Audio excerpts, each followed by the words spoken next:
With a potential lockout soon to begin later on this year, I wanted to illustrate all the times a season has been stopped or interfered with throughout the history of Major League Baseball. But first, we need to differentiate between work stoppages and non-work stoppages. The non-work stoppages can be separated between foreseen and unforeseen events. Unforeseen events are like the ones in 1918, 1989, 2001, and 2020. And foreseen events are like the ones like rain delays, snowstorms, lightning delays, lighting delay, sun delays, fog delays, and more that I can come up with at this time. Work stoppages are divided into two as well, lockouts and strikes. And the difference is easy. Lockouts are initiated by team owners, and strikes are initiated by the players' union.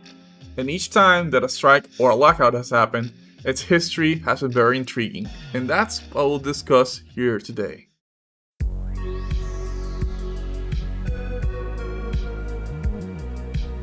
The history of lockouts in MLB has to begin with the name of Marvin Miller. He became the head of the Players Union in the late 60s, after he was hired from the United Steelworkers of America. His influence was immediately felt in the first strike in MLB history in 1972, where the players voted 47-0 in favor of said strike. This strike happened because the 3-year pension that was negotiated between players and owners had expired, and the teams were hesitant to increase the benefits, even by a marginal amount. After this action, Miller suggested the matter go to arbitration, and the owners rejected that notion. After 13 days, the owners caved and agreed to a previous proposal that the players suggested. And in the following year, instead of a strike, there was the first lockout in baseball history. But this one didn't spill into the regular season, only pushing spring training's opening by a few weeks. The reason for the lockout was the lack of a new CBA. A few years later, in 1976, a lockout broke out again because of the notion of free agency. Before free agency, there was the reserve clause, in which once you sign with a team, you cannot enter an agreement with another team while the first team holds the rights. The only way you could be in another team when the reserve clause was in action was if you were traded, sold, or released. But everything changed with free agency and the efforts of people like Curt Flood, who years prior sacrificed his career for attempting to change the clause in court, in which he lost. But in 1975, with arbiter Peter Sitz, free agency was born. And in 1976, between March 1st and the 17th, the owners locked out the players. But no regular season games were missed, and both sides agreed to the measures. The next one was in 1980, and this one was a strike, but a quick one at that. Between April 1st and 8th, the two sides were pushing for a new CBA.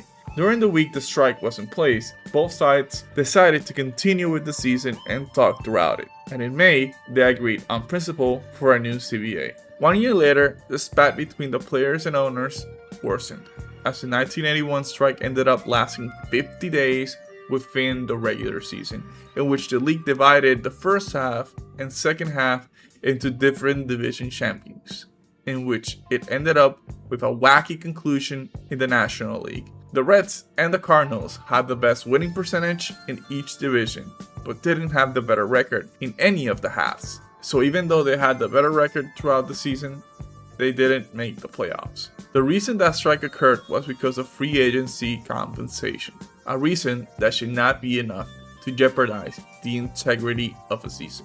The next strike only lasted 1 day in August 1985, but it was important because it was the first time a cap of any type of salary was discussed, and it was the salary arbitration. The 1990 lockout is easier to explain. The owners were colluding during the free agent market. An arbiter judged against this kind of action, and consequently, the owners threw a fit, but it only affected spring training, as there were no games that were missed. But the next one couldn't be further from the truth. The 1994 strike was disastrous. It lasted from August 12, 1994 to March 31, 1995. And for the first time since 1904, a World Series was not going to be played. The sport itself suffered greatly from the World Series suspension, as its popularity wavered throughout the following years. And some say MLB never fully recovered from this 232-day strike. The reason behind all of this was a salary cap, in which the players were vehemently against, as it would limit the amount of money players would earn, and they were successful in preventing it. But even though the strike eventually ended, the salary cap situation would remain in debate for years to come. This circumstance scared off any potential lockouts or strikes until a few years ago in 2021, when the same two sides didn't agree on a new CBA before the contract ended, and eventually lasted until March 10th of 2022. The things that changed were the universal DH, luxury tax for higher payrolls, increment of minimum salary, expanded postseason, and a draft lottery to dissuade tanking. But this lockout will not be the last, as it is very likely a new one is on the way later on this year. And the culprit will be something we discussed earlier, a salary cap. But we don't know the outcome of future lockouts or strikes. But we must learn from the past and think of the health of the sport, and hopefully baseball keeps rocketing in popularity as far as it can. Thank you for staying through the video, and hopefully you like and sub, and see you until the next one. Peace.